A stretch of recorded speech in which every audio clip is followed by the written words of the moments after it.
So, The Flash. Oh boy. What do I say? What do I can say about the film that hasn't already been said about the film? I think the first thing I have to do, however, is thank my friend. Shout outs to him. He was the one that purchased my tickets for me to go see this movie because I had no intentions of seeing this movie. I said it before in one of my Flash video. Link will be in the description box below for that video.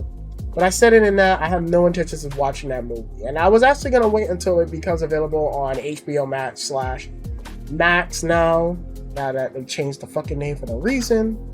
I was originally going to watch it on there. So I want to give him a huge shout out for taking me to go see this movie. I also want to say, if you have not watched The Flash, go watch it. Go watch it before watching this video, because I'm going to be spoiling a lot. And the final thing is, and this is going to segue into the video, the movie's not a bad movie, everyone. Calm your tits. Like, I've seen way worse comic book movies.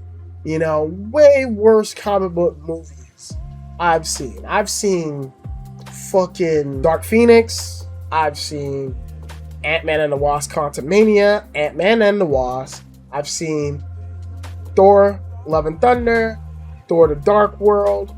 And that's just to name a few, but there's plenty of more bad comic book movies out there.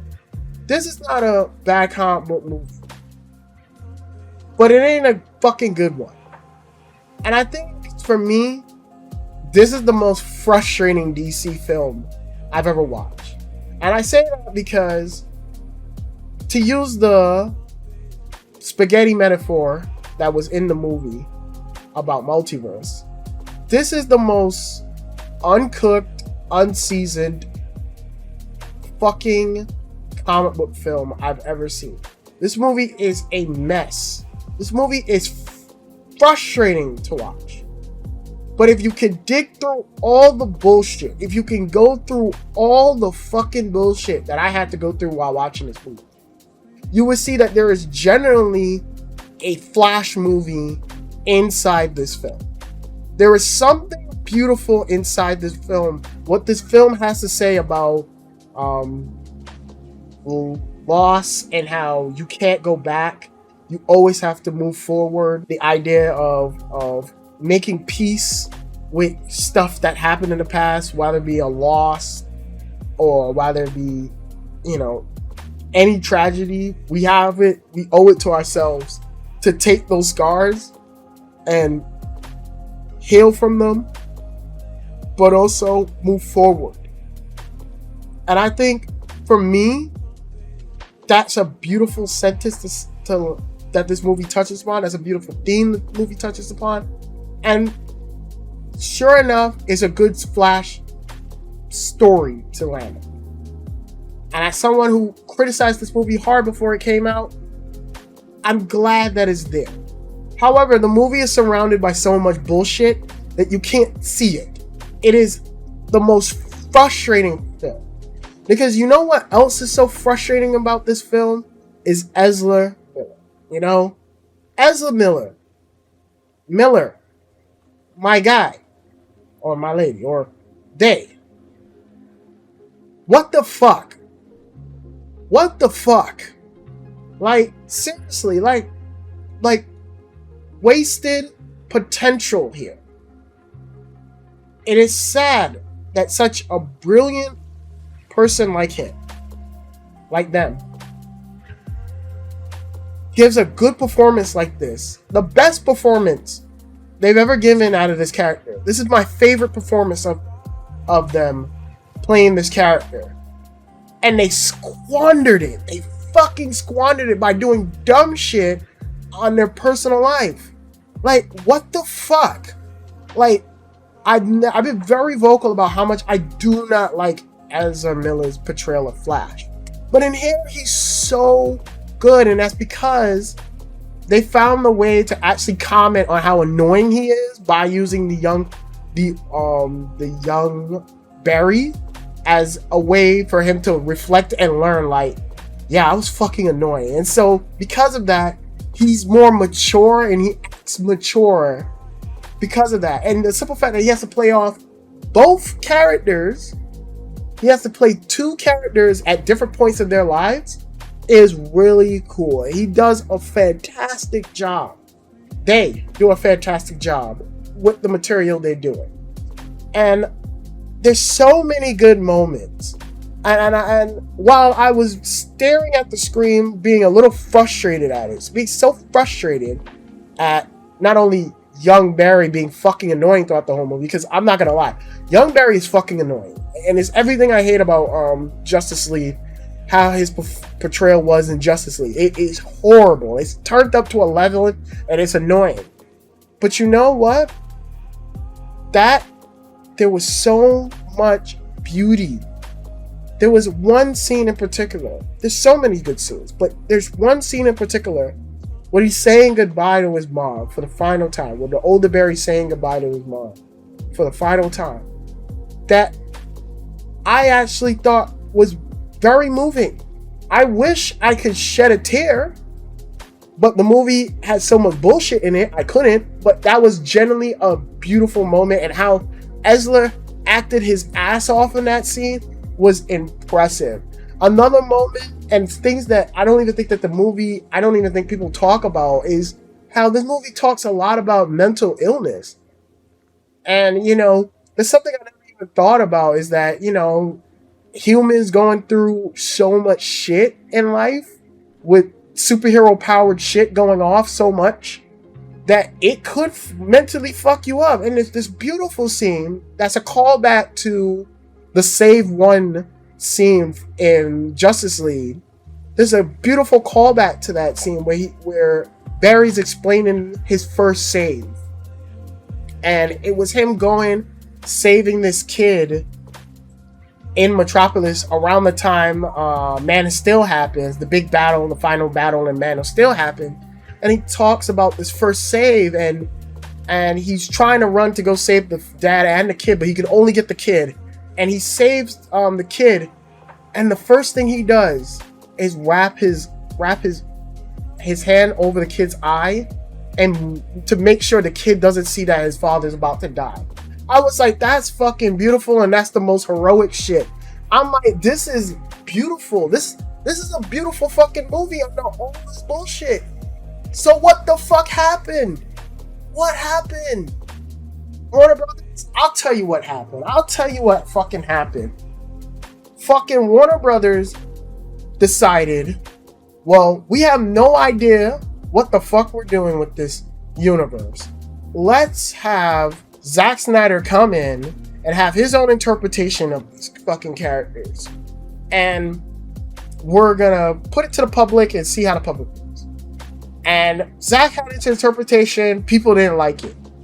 And instead of either kicking Zack out way before, or course correction to a different director or someone else, or letting Zack fully flesh out his universe more, they decided, well, let's backtrack 10,000 times. Let's fuck up 10,000 times. And so fucking The Flash was in fucking development hell for years. We had like 6 directors come in and come out. We had 6 directors that had different writing styles. So that means the script got changed multiple fucking times. And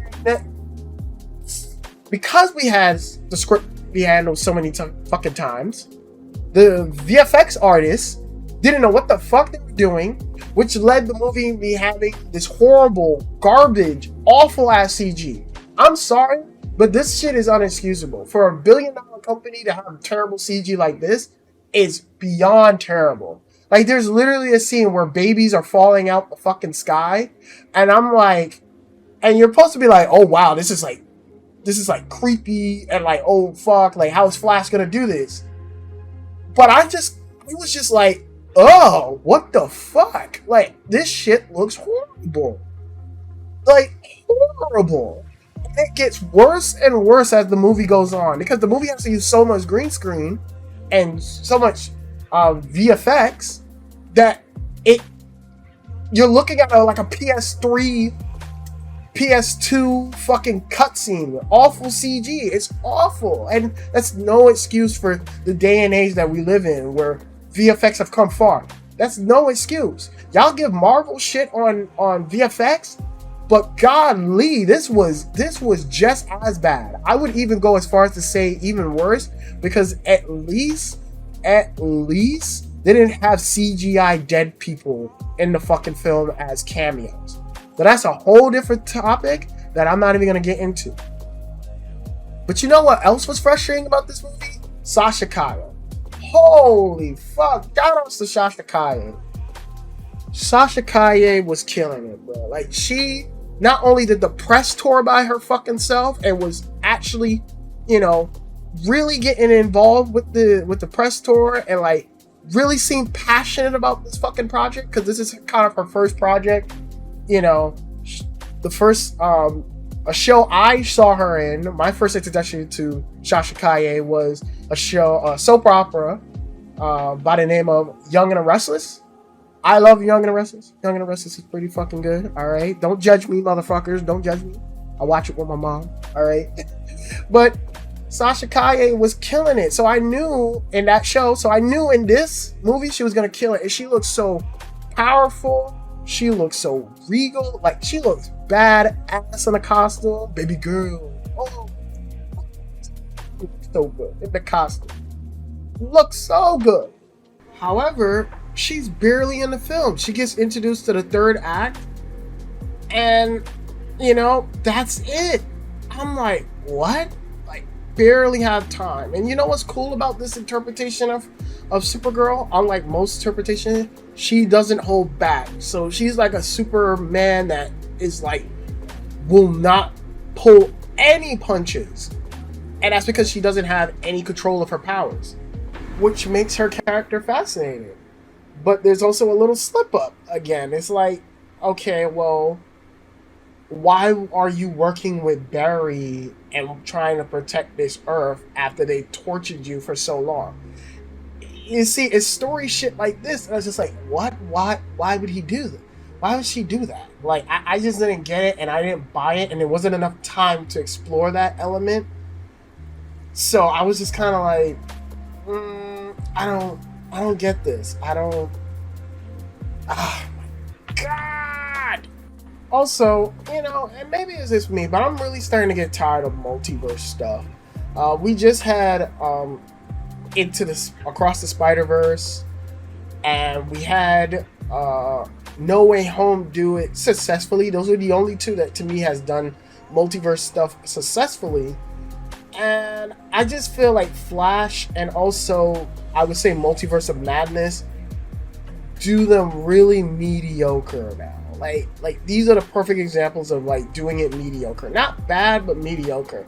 We're just having these actors come back, reprise their role, say the catchphrases they used to say back in the day, and that's it. And I don't know, maybe it's just me, but Michael Keaton's Batman in this film was fine.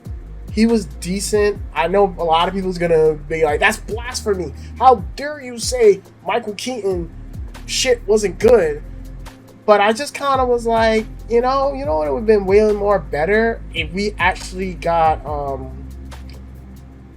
the guy who played Thomas Wayne in Batman v Superman to come back and play Batman and actually have something to say about Batman, or bring this Michael Keaton back and actually have him have something to say about his time as a crime fighter. Like, what did that do to him? And actually have a really cool conversation about, you know, not healing from wounds, and what does that do to you? Like, they do absolutely nothing with his character except bring him back, let's have him explain multiverse, and also let's have him just say iconic lines from the original that doesn't even make sense. Like y'all shit on Spider-Man No Way Home for the same shit, where characters appear out of a portal and just stand there for a couple of minutes and don't say anything, only to have the audience clap like fucking dolphins.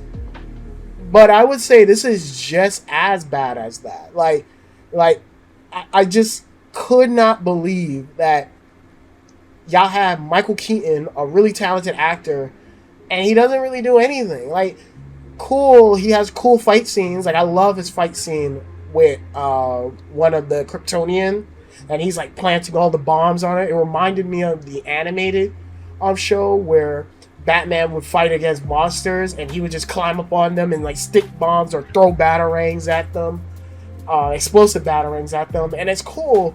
But for me, I wanted more, and say whatever you want about No Way Home, but at least when Toby and Andrew came back, at least those characters had arcs. They had many little arcs, whether it be Tobey Maguire's Spider-Man playing the big brother and reminding Tom Holland's Spider-Man why they do this job in the first place, that Spider-Man doesn't kill. Don't make the same mistakes I made when I let vengeance consume me. Or in Andrew's case, he was able to redeem himself by saving MJ. Little character moments like that, elevate Spider-Man No Way Home. That's why I talk so highly about No Way Home, because I think it does a great job of taking Easter eggs and elevating it. Not just saying, here's a bunch of Easter eggs, let's clap at the screen. And yeah, they have moments of that, but there's actually heartfelt shit. This, I was just kind of like, besides Michael Keaton kicking ass, I was like, whatever. I was like, whatever. And, don't get me wrong, there was a cute moment where he's pulling out his gadgets and he's like doing them slow because they're old tech.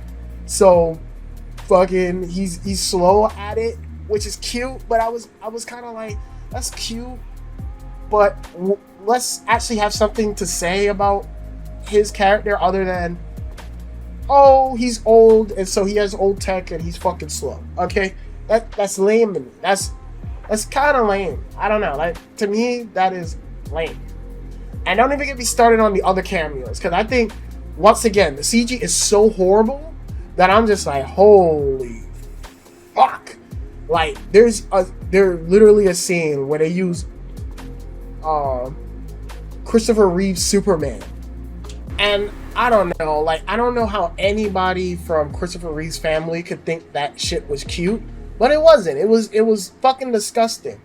And it's weird because, I like the idea that when you're in the Speed Force, it goes into like this Coliseum type arena and you're running in place and you'll see particular moments in your life or in life, and if you touch it or you run past it, it's like going through a portal.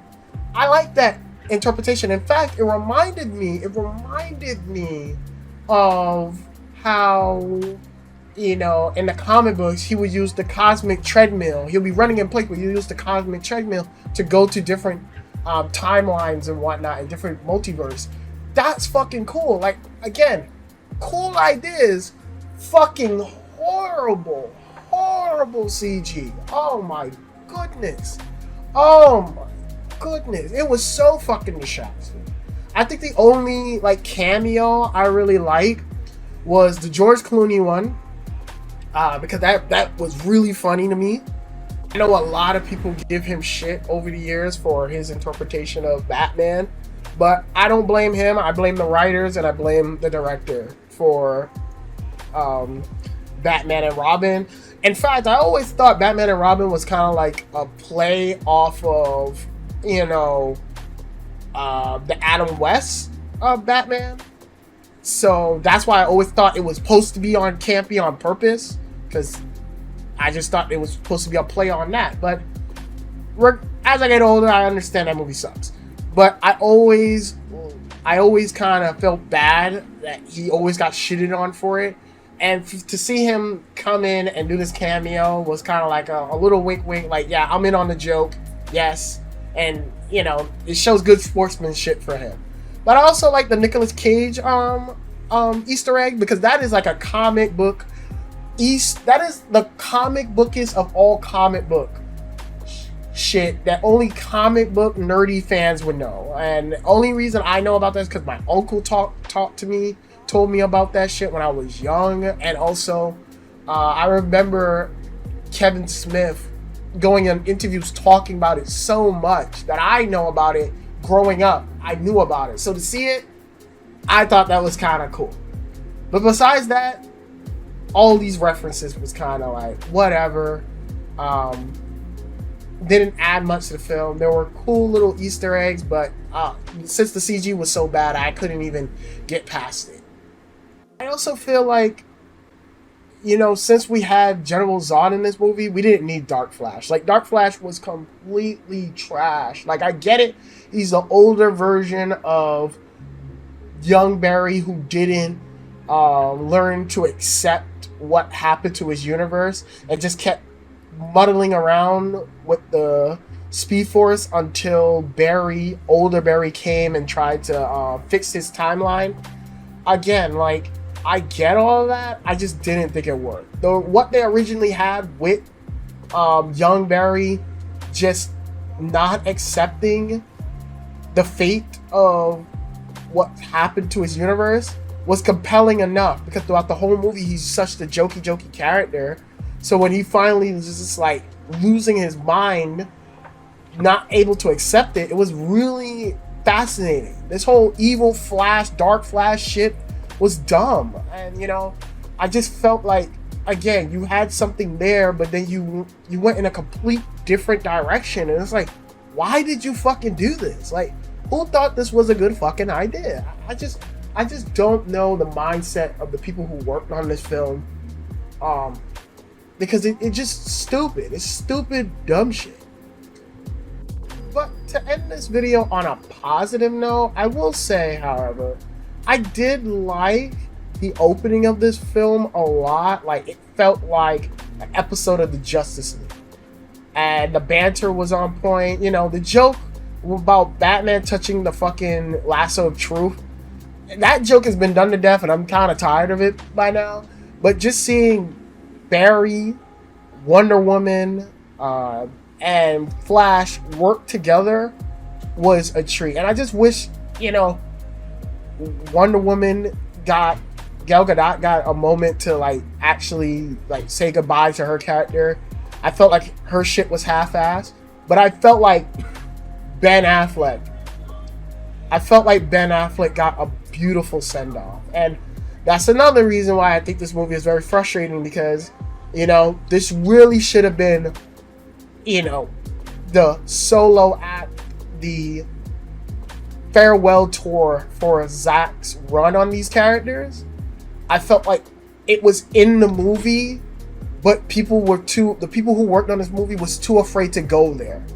There's so much reference to Zack's work, but none of them, you didn't bring back any of the original actors besides Ben Affleck, Gal Gadot, and fucking Jason Momoa for the final ending, for the secret ending. You didn't do anybody else. You didn't bring back Ray Fisher to come back, and it's sad. You know, it's really sad. But, you know, overall, like I said, this is not a bad movie, man. Like, it's not a bad movie, but it is very frustrating because there's something beautiful here.